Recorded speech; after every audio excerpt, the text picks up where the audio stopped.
Mo kí gbogbo wa nílé lóko lẹ́yìn òdì, mo kí wá pé akúbójú ọjọ́ ṣeré, mo kẹ́yìn ya, mo kẹ́yìn bàbá, mo kí ẹ̀gbọ́n, mo kí àbúrò, èmi ọmọ yín náà ni olólùfẹ́ yín. Ayé ọpẹ́ yọ sí ọlọ́tọ̀ títí yín náà ní agbára lọ́wọ́ Ọlọ́run. Ayé ọpẹ́ a máa yọ fún wa, lórí ọmọ, lórí ìdáwọ́lé wa. Òun là yé ọpẹ́, òun ló máa fi máa yọ. Èwo ni mo mú wá fún wa lọ́jọ́ títí òní wípé ká jọ ṣe àgbéyẹ̀wò gẹ́gẹ́ bí a ṣe máa ń ṣe.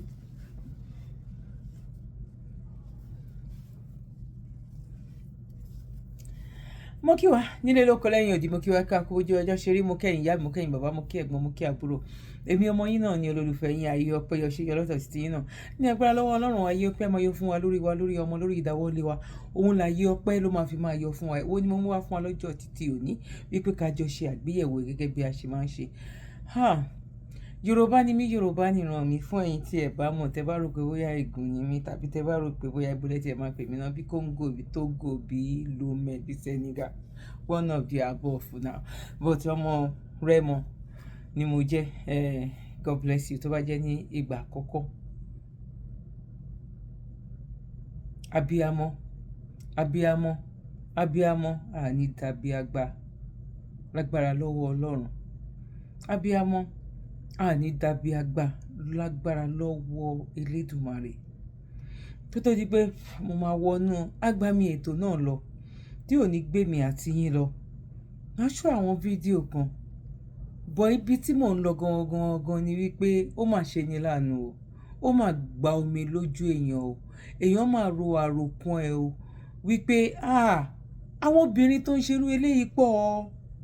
Obìnrin tó ń ṣerú eléyìí pọ̀. Àwọn obìnrin alójú àánú.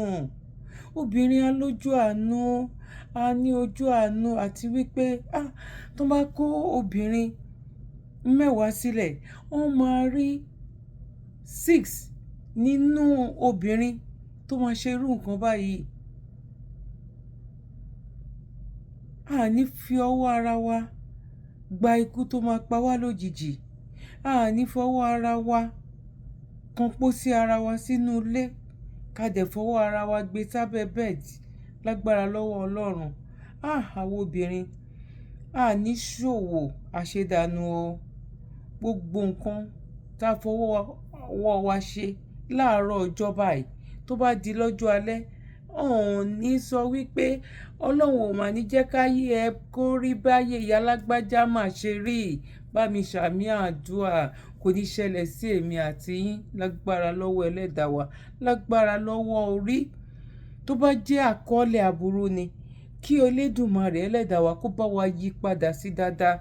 I'm pretty sure wípé tí n bá gbé fídíò yìí wá, mo jẹ́rìí àwọn ìyá kan máa tẹnubọ prayer ni.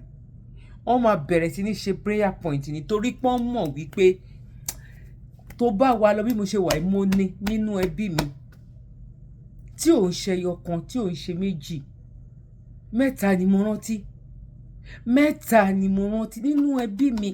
Kò wá sí ìwọ tó bá máa wo fídíò yìí tí mo fẹ́ gbé wá yìí tí ò ní máa bẹ̀rẹ̀ sí ní máa fọwọ́ gbárí gbogbo àwọn tó mọ̀ tó nírú nǹkan báyìí bí ò ṣe ní ṣẹlẹ̀ sí wọn, bó ò ṣe ní fi ròyìn aburú sí wọn àti gbogbo àwọn tèmi náà mọ̀ ní agbára lọ́wọ́ Ọlọ́run tí mo mọ̀ pé wọ́n nírú nǹkan bá wọn ní lọ́wọ́. Ìyá mi, bàbá mi, ẹ̀gbọ́n mi àti àbúrò mi, ẹ má jẹ́ kí n gbà wá ní àkókò. Ẹ jẹ́ kí n sáré lọ gbé wá torí ẹ máa wò pé kí ni nǹkan náà. Ó gba omijé lójú. Ó gba omijé lójú èèyàn wípé Ọlọ́run, ibo lójú ẹ wà? Ìgbà mi èrò tèmi lèmi sọ yìí o, bọ̀ kí n tó máa sọ èrò tèmi, ẹ jẹ́ n kọ́ lọ gbé fídíò yẹn wá. Ẹ jẹ́ n lọ gbé wá so that mi ò ní ẹni máa wò pé kí ni mo fẹ́ sọ, kí ni mo, ẹ jẹ́ a ṣe ní pápápá so that a ti ẹ lè pín, a lè share fídíò yìí. Ìwà abíamọ, kémi náà ṣe bí àwọn kan, bọ̀ èmi ò ní fèpèlé ni. Tó bá wo fídíò yìí, tó bá wá lè share sí èèyàn 2, èèyàn 3 nínú ẹbí ẹ gangan wípé kó ṣàkíyèsí, kó fojú ojú làgbà ń yá, àgbà ò kí ń yánu or something like that. Bọ̀ ẹ jẹ́ kí n gbé wá kí n tó wá sọ nǹkan tó kù lé lórí. Ẹ jẹ́ kí n gbé wá. Ẹ lọ ṣe cup of tea yín. Ìbànújẹ́ ò ní kàn wá. Ẹ̀kọ́ náà ni, ṣe rí fóònù tó wà lọ́wọ́ wa yìí. Ó wà fún nǹkan burúkú, ó wà fún nǹkan dáadáa. bí ọ̀rọ̀ ilé ayé náà bó ṣe rí náà nìyẹn náà bọ èmi àti yàn ní fi wá kọ́kọ́ ẹ̀kọ́ aburú lágbára lọ́wọ́ ẹlẹ́dàá wa lágbára Elédùmarè. Now let's go there. Why did you kill that woman? How old are you now? I'm 14 years now. 14 years. Yes. Did you go to school? Yes. What class are you? GS2. GSS2. Yes. Which side is your school? Delta State. Delta State. Yes. You school in Delta State. While your mommy lives at Jushaga? Yes. Is it hostel? Yes. Okay, you attend a boarding school, Abi? Yes. Who took you to Delta State? It was my mommy. Your mommy. Okay. So you do come home for holiday or whatever? No. I stayed there. You stay Yes. in Delta State? Yes. In the school hostel? Yes. And your mommy is living at where? Ejishaga. Ejishaga? Yes. Okay. When did you come to know and realize that this woman is not your biological mother? It was 2024 when I came back from school. 2024? Yes. Last year. Last year? Yes. Okay. What you said you are 14 years old now, Abi? Yes. And you have been with the woman for over 13 years now? Yes. Because I heard that you have been with the woman since when you are age 1, right? Yes. Okay. How did you come to know that this woman is not your biological mother? And what happened? Hey, is 2 minutes of your time worth $10,000? Well, It's not your biological mother. And what happened? It was through my friend. I went to his house to go and play with his junior brother. So the two of us were gisting. Then he told me that my mom was causing trouble in the community. I am causing people children, abusing them. And she is not my biological mother. So when I heard it, I went to go and meet her. Who says so? Benga. Benga? Yes. How is Benga to you? Where do you know Benga? His mother is my mommy's student. Okay, Benga mommy is your mother Student. student. Yes. Okay, so that means your mommy taught Benga mother in school, Abi? Yes. Okay, I'm with you. So when I heard it, Straighten your head. when I heard it, I went to our house. I then told my mom that, Mommy, I heard you were causing trouble in the community, and I heard you are not my biological mother. She then asked me who told me that. She said, I told her that it's Brother Benga. So two of us went there together. She then asked the boy. Benga is your friend, Abi? Yes. How old is Benga? I don't know if it's yes, but he has finished SS3. He has finished S3, so definitely he's older than you. Yes. Okay. So me and my mom went there. Then we asked Benga, who is the biological mother of me? Then he said, Wait, let's us. I don't want you to rush. So when you tell your mommy that somebody said you are not my biological mother, Yes. and she now asked you that who said so, you now told her that Benga said that you are not my biological mother. Yes. So she now said you should go there together, Abi, to Benga's house together, Abi. Yes. Okay, when you got to Benga's house together with your mommy, what now happened? She then asked Benga that who is the biological mother of me. Then Benga said he doesn't know. He then asked who is the biological father. He said he doesn't know. My mom then asked, how did you know that I'm not the biological mother? He then said he saw her carrying me down from an orphanage home down to her house. Then, Abi? Yes. So after that day, on Tuesday, we went. She was Tuesday, what date? 7th. On the 7th. Tuesday, on the 7th of January. This 2025. Yes. Okay. So she was cooking. Me, I'm the type. If I eat in the evening, I would like to be on the bed. You were? I will be on the bed if I eat in the evening. Okay. So I went to buy gari in the morning, sugar and groundnuts, while she was cooking rice. When she now saw me on the way, she said, why will you go and buy gari, sugar and groundnuts when I'm already cooking rice? I then told her that, Mommy, you know I'm the type that will be on the bed if I eat evening food. So I prefer eating gari that morning, then eat the rice in the afternoon till the following day. So she then said, you know, you told me about my biological mother. I hope you have seen her.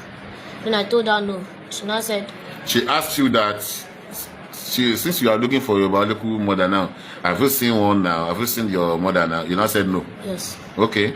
She then said, Maybe is it because maybe she has noticed something in you that what Benga told you that she's not the biological mother, maybe she has seen it in you that you are reacting to what Benga said. Abi? Yes, because we are selling gas. So in the morning, I will leave home. People will come and fill gas. They will not see me at home. Sometimes I will carry the money and run away until when I finish spending it. Before I come back, I will not come and sell another gas. And you have been doing this now since Benga told you? No, since 11 years old. And but what you said you are doing, that you will leave home, you carry your mommy money. Is it when Benga told you that she's not your biological mother that you started all that? No, I started it since 11 years old. It was when you were 11 years old? Yes. Okay. So, recently we started selling gas.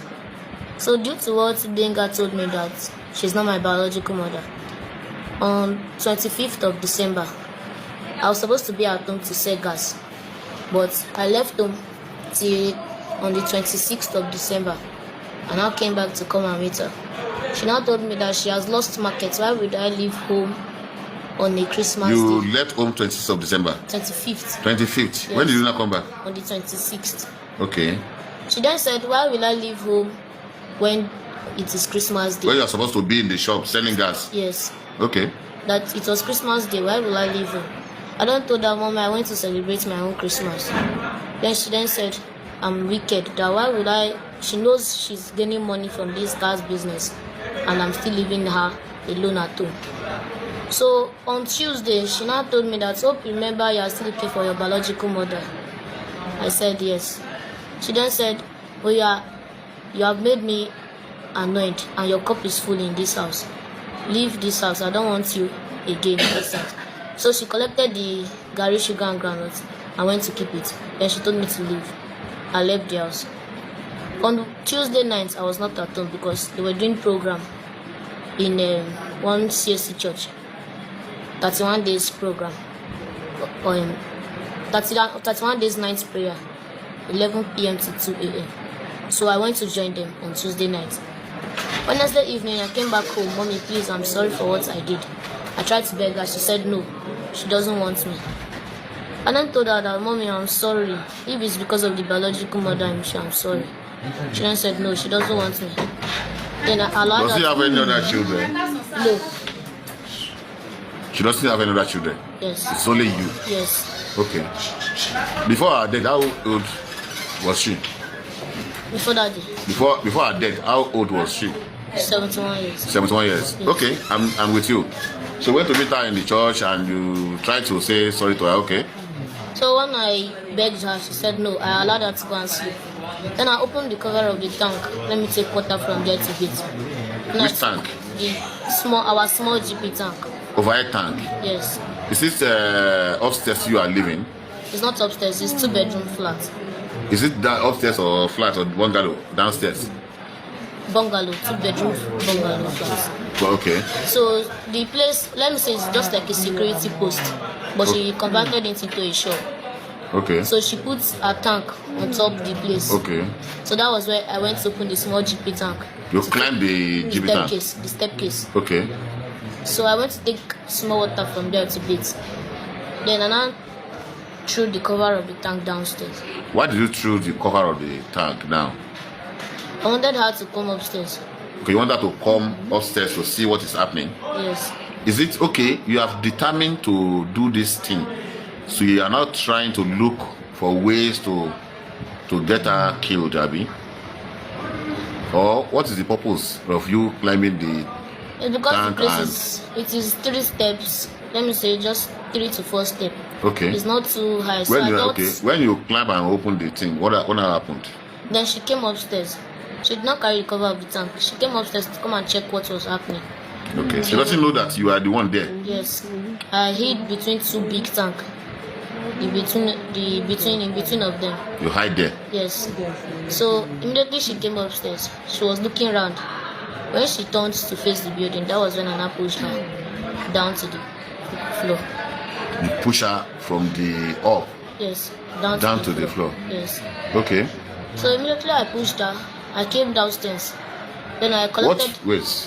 When you push her, what was your intention? Why did you push her? What was your intention and the reason why you push her. Did you know that Amazon had... From there, she broke her leg. So that was why I wanted to push her. Let me see whether she will break her leg. So you want when you push her, what was your intention? Why did you push her? What was your intention and the reason why you push her? 2021, she fell from there. She broke her leg. So that was why I wanted to push her. Let me see whether she will break her leg. So you want her leg to break? Yes. To have fracture. To have fracture? Yes. Why? What has she done wrong to you? It was because she denied me that I'm not her biological son. She doesn't deny you. Is it not you that went to somewhere where you said Benga? Yes. Told you? Yes. So you intend to kill her? No, I intended to break her leg. So when I saw that she used her head to hit the floor, immediately it was her head that she used to hit the floor? Yes. So immediately I came downstairs. I picked her phone. I called one of her neighbors to come and see me. He now came. He saw that she's not talking. She was unconscious, somehow unconscious. So he carried her into the room. Then it called the police to come and detain me in Ajiwan police station. That was happened? Yes. And that was how your mommy died? Yes. Huh? Yes, sir. Now that she's dead now, are you happy and comfortable now? No. No. Why? But you said you intend to break her. To break her leg, yes. Push her from upstairs down there to break her leg. Yes. So that she will have fracture. Yes. And unfortunately, she is dead now. Yes. Are you fulfilled now?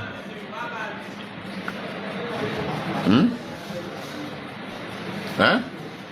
No. Talk now. No.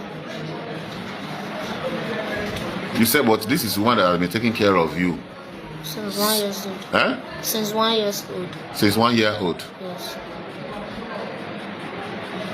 Who is your mother now? I don't know. Huh? She's the one. Huh? She is the one. She's your mother. Yes. Do you know Do you know since Benga told you that your mommy is not your biological mother? Now, looking for your biological mother, have you seen one now who claimed to be your biological mother? No. Who is your biological father now? I don't know. Huh? I don't know. You don't know? And you said this woman that has been sponsoring you school, Abby? Yes. Why are you at home? Why didn't you should be in the school, Abby? Abby, you were on vacation when the thing happened. I was not on vacation. She said her bank account has problem.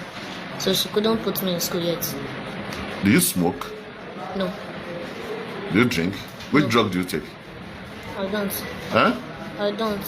Whenever you run and leave home, where do you normally go? I will start roaming up and down. Sometimes I will go to Agege and start looking for people I will be working with, walking around. Sometimes I will go to Obawole. Sometimes I will go to my classmate's house to go and stay. Now, what's on your mind now? What do you want now? You're the mother, the only woman that has been taking care of you, sponsoring you school, and do all she could to make you a better person in the future. You have killed her. What's on your mind now? And what do you want everybody, Nigerians, should do for you? What do you want everybody to do for you? What do you want the police to do for you now? What do you want? What's on your mind now? Are you happy now that you kill her? No.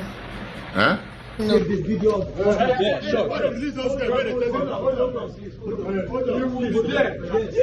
Christ! Jesus! Jesus Christ! This is an organization. Jesus Christ! You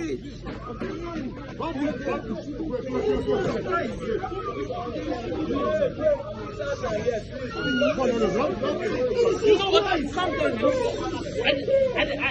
You want me? What are you doing? What you are doing is you take your mouth again.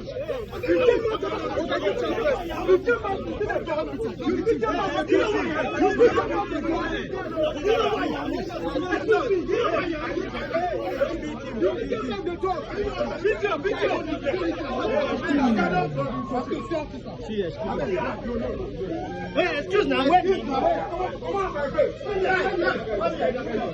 Stand here. Come on. Don't beat him. You're not doing that. We push him and catch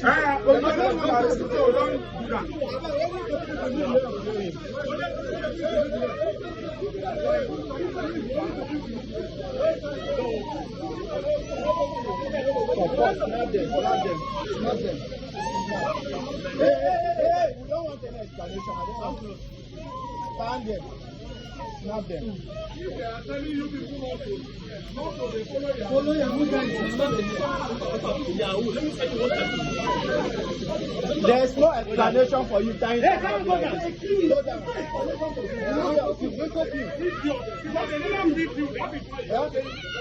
you don't video about.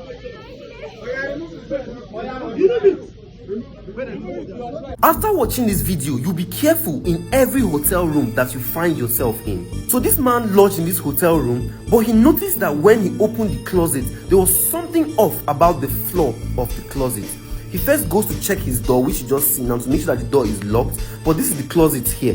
So watch, when he opens the closet, everything seems fine. Look at it, everything seems okay. But watch, when you see this towel that looks loose here, he will open the towel and what you see will shock you. Look at it. There's a whole tunnel. People can come out of this thing, attack him, do anything to him, and go back through there. And the hotel people say they not let anybody go in. Can you imagine? Can you imagine? They can even kidnap him. This is very, very, everyone that goes to hotel rooms, please check for things like this before you close your eye to sleep. Share to loved ones so that they will also know of these updates. Àwọn Yorùbá bọ̀ wọ́n ní òtítọ́ dọ́jà ó kùtà, owó lọ́wọ́ là ń rarọ́, ohun owó fojú ọmọ rí òkèrè, ohun tó wọ́n fojú ènìyàn rí òsùnwọ̀n. Bí sísìn máa ń jẹ légbò kò jọ wá lójú, toró ń jẹ sísìn lé sísìn ń jẹ. Ọjọ́ tí légbò bá bẹ̀rẹ̀ sí mú sísìn jù ẹnu, ọjọ́ náà nìròyìn dìròyìn kàyéfì. Bí kì í bá wá sọ̀rọ̀ àti bùkèlè, tí kì í sì sọ̀rọ̀ àti bùgẹ́, kí làlùfáà ń wá lọ́dọ̀ alápẹ̀yìn. Ohun tó máa gbàlàjì délé ológbòni ni ò tí ì yé wa. Ọ̀rọ̀ ń bá mo kó mo rò ó bọ̀, bàbá ń ròde, àwí fáya. Kí ni kálájì ti ṣàlàyé fẹ́lẹ́ à? Bó fẹ́ ròde awo ni àbò fẹ́ gbégún. Ṣùgbọ́n mo ní kẹ́ má gbàgbé pé àti dáyé ewé ó ń bẹ lórí igi. Ìṣẹ̀dá òjò ń kọ́ ṣèbí sánmọ̀ ló wà. Ìṣẹ̀dá èdè Yorùbá ṣèbí ń bẹ nínú àṣà wa. Báwo ní ṣe wá kéde tí wọn ò ní kásà? Kẹ́lẹ́ àwọn tó wá pé Àlájì lẹ́jọ́. Ẹ̀kọ́ ni bàbá lọ rèé kọ́ lọ́dọ̀ ọ̀jẹ̀. Àlàyé làlùfáà wá lọ sọ́dọ̀ alápẹ̀yìn. Ẹ̀sìn òdínilọ́wọ́ àmàṣà. Wákàtí 5 òdínilọ́wọ́ àmọ̀ ṣe ilé bàbá ẹni. Bálùfáà bá wálé légún lọ́rẹ̀ẹ́ kò burú. Lóòótọ́ lẹ̀sìn ò pa wọ́n pọ̀, ṣùgbọ́n kò yẹ kẹ́sìn ò tún fọ̀tá láàrin wọn. Wòlíì tó gbé sọjí lójúde onífá bí ò bá fẹ́ tọ́jà kó mọrú àdúrà tí ó gbà torí ibẹ̀ kò tó débẹ̀. Bẹ́ẹ̀ bá wára láwo tó gbé pèsè lọ síwájú mọ́sálásí, ó yẹ kí wọ́n mọ̀ pé àwọn ti kọ lẹ́tà sábùkù nítorí pé lẹ́ẹ̀tẹ́jú. Ṣé wá rẹ́ lẹ́sìn kan náà ìjọ ọ̀tọ̀ọ̀tọ̀ títún gbógun tira wọn? Ọ̀rọ̀ yín èso ní àpadàbọ̀ wá bá ní. Òwe lẹ́sìn ọ̀rọ̀ ní ń gùn òwe bí ẹṣin. Bálàyé àgbékalẹ̀ yóò bá yé ọ tó, àròjinlẹ̀ ló tún kù. Elédùmarè ò kọ́ wa mọ̀ ṣe. Ẹ ṣé o, ire o. Ìyá yìí jẹ́ àǹbẹ̀ lọ́hùn ni. Sídìí kan tàbí ìdí kejì lèèyàn lè gbà jẹ́ àǹbẹ̀ lọ́hùn. Ìyá 71 years old. 71 years old. Tàbẹ́ gbọ́ àlàyé tó ṣe ni. Kò jẹ́ kéèyàn kọ́kọ́ wà confused.com. No. Ó go straight báyìí ni, ó go straight to the point ni. Bó ṣe rí gangan ló ṣe sọ. Ẹlẹ́dàá wa ò ní gbàbọ̀dé, orí wa ọmọ ní gbàbọ̀dé. Ẹni tó bá kú ọmọ ló máa sín, tàbí ẹni tó bímọ ọmọ ló máa sín. Ẹni tí ò bí náà ọmọ máa sín. Ṣọmọ wa máa dára ẹ̀ lẹ́bi lọ́nà ọ̀run pé ṣé tóun bá mọ̀.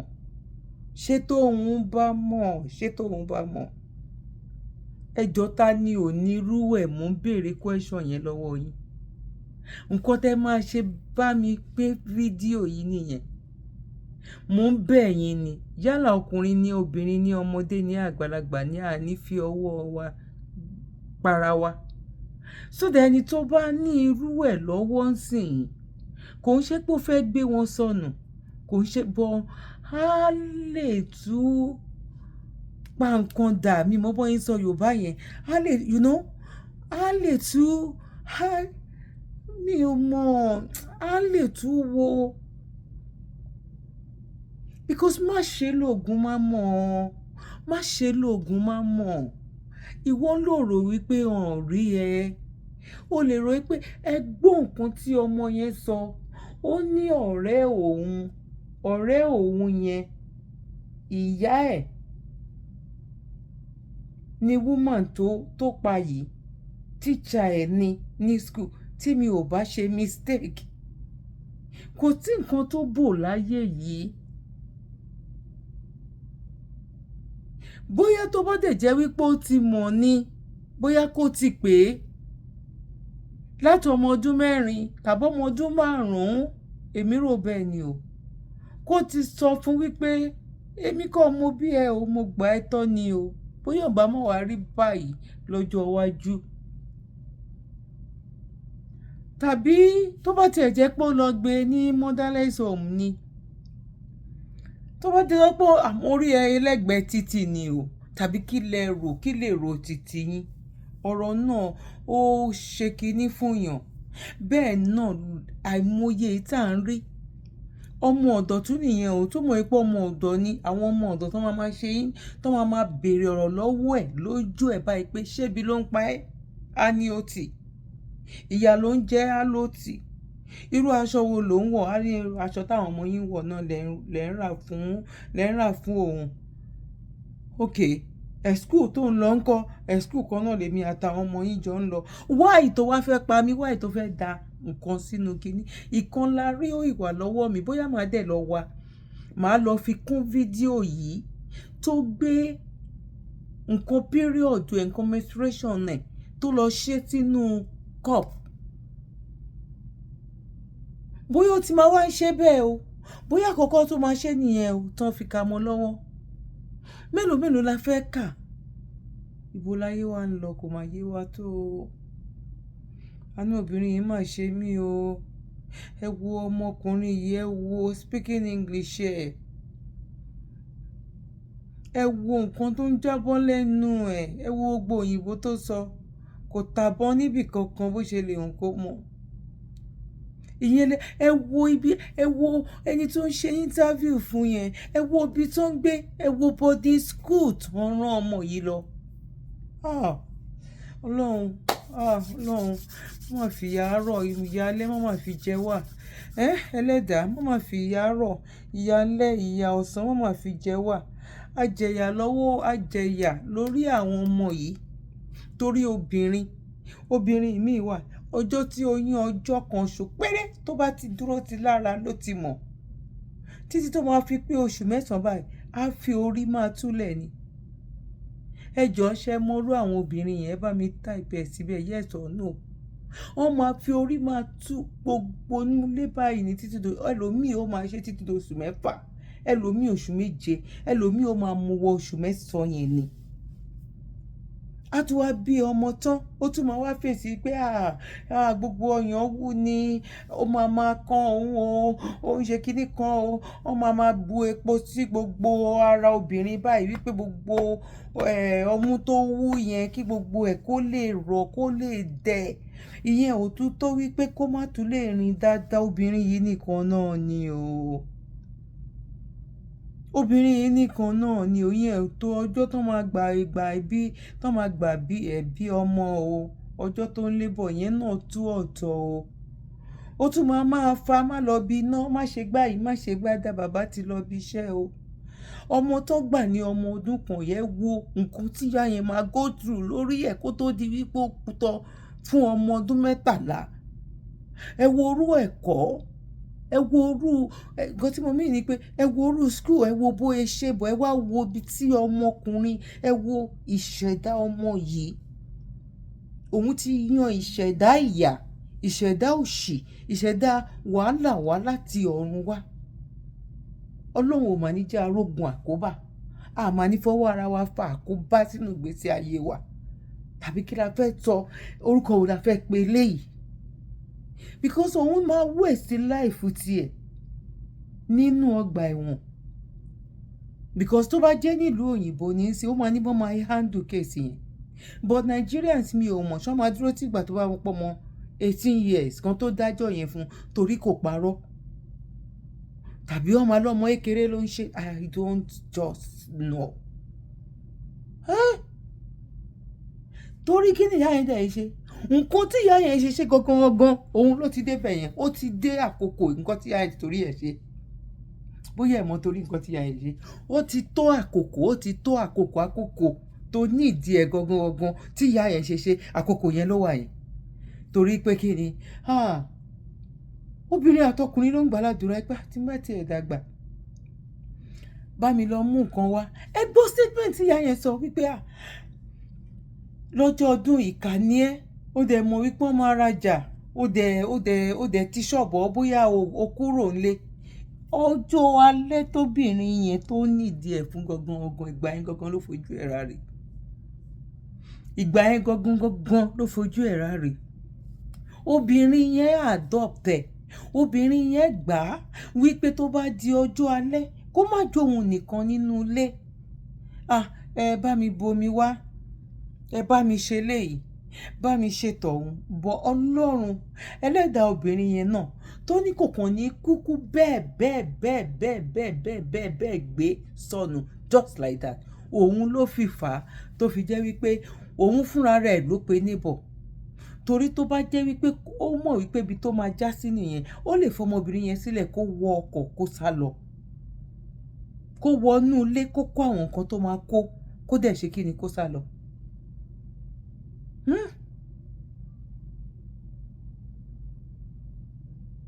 Tó bá tún wá mọ̀ wípé òun fẹ́ deal pẹ̀lú ìyá yẹn gan, wípé òun fẹ́ deal pẹ̀lú ẹ̀ ó lè fún ní oògùn lò nínú ilé kó sá lọ, kó pretend bí ìgbà tó wọn kúkú ẹ ṣàgbọ́ tó lóun máa ń kúrò nílé ọjọ́ méjì ọjọ́ mẹ́ta, ibo ló máa ń lọ ó lóun máa ń rìn káàkiri.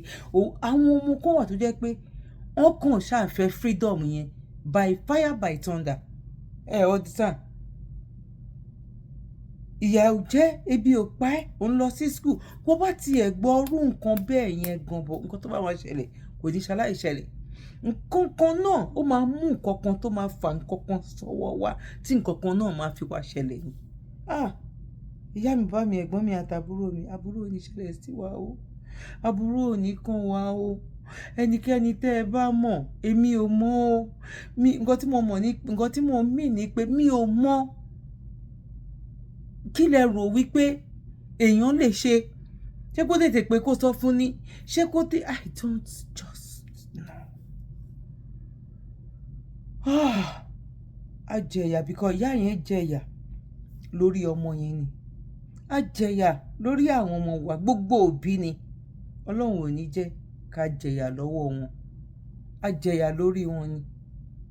Ọjọ́ okun, ọjọ́ kò sówó school, ọjọ́ foríran, ọjọ́ ó sick ìwọ nìkan ló wà pẹ̀lú ẹ̀, bàbá ti lọ bí iṣẹ́, ọjọ́ kan pè ẹ́ láti school ìwọ yìí náà ni. A jẹ̀yà lọ́wọ́ wọn lórí wọn jàre. Ọlọ́run ò ní jẹ́ ká jẹ̀yà lọ́wọ́ wọn, ìyá mi àti bàbá mi. Ó ṣe ní láàánú. Mi ò fẹ́ kí fídíò yìí kó pọ̀ kó gùn jù báyìí lọ. Ẹ bá wa pín. Mo bẹ̀ yín lórí eléyìí ni, ẹ bá wa pín, ẹ bá wa jẹ́ kó débi tó lẹ́tọ̀ọ́ tẹ́yìn náà mọ̀ ipò yẹ kó dé. Ní fojú sunkún ọmọ o, ọ̀rọ̀ wa ò ní dojúrú. Àtọmọ tá a fara bí, àtèyí tá a fẹnu bí, èyí tá a fi aládùúgbò gan tá a fi bí, ní jẹ̀yà lọ́wọ́ wọn o, ní jẹ̀yà lọ́wọ́ wọn, ní bó bá dọjú alẹ́ ẹlẹ́dàá wa yìí kò ní jẹ́ kábàámọ̀ ìgbà mi ìbá mọ̀ wá bímọ. Ẹni tí òbí mọ́ wà sàn jù mí lọ kò ní ṣẹlẹ̀ sí mi, kò ní ṣẹlẹ̀ sí yín. Alájẹyà lórí wọn sẹ̀, ní jẹ́ pàṣán lọ́wọ́ wọn. Ní jẹ́ pàṣán lọ́wọ́ wọn. Wọ́n ní tájẹ̀tì wa pé àwọn fẹ́ tì wá bọ́lẹ̀ lẹ́nu step. Wọ́n ní tájẹ̀tì wa pé àwọn fẹ́ tì wá bọ́lẹ̀ nínú mọ́tò. Wọ́n ní tájẹ̀tì wa pé àwọn fẹ́ fún wa ní gamale 20 jẹ. Lágbára lọ́wọ́ Ọlọ́run bóyá máa rí nìyẹn. Ó kà mí lára, ó dùn mí. but kí la fẹ́ ṣe? That is just that is life. Ẹ wo ilé ayé. Ó mà ṣe ni láàánú o. Ẹ wo, ẹ jẹ́ àmì tó wá sópin. Mo kí wa lẹ́ẹ̀kan sí pa kú ojú ọjọ́ ṣeré. Èmi ọmọ yín olólùfẹ́ yín, ayé ọpẹ́ yọ ṣíyọ lọ́dọ̀ tí yín náà ní agbára lọ́wọ́ Ọlọ́run. Ayé ọpẹ́ máa yọ fún wa o. Bye for now. One love.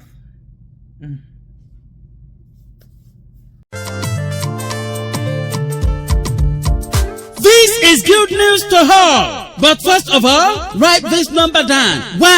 1-845-293-8937. You will get through to Define Travels and Tours. They help you process and obtain USA work permit visa, tourism and visiting visa, vacation and cruises. Wow! The USA work permit visa allows you to legitimately work anywhere in USA once you arrive. Interesting. Call Divine Travels and Tours, New York, USA on 1-845-293-8937 or send email to divinetravelstours5@gmail.com. Divine Travels and Tours is tested, trusted, and reliable. Kindly subscribe to YouTube channel and follow on Facebook page at Dr. Zabby's Talk Show.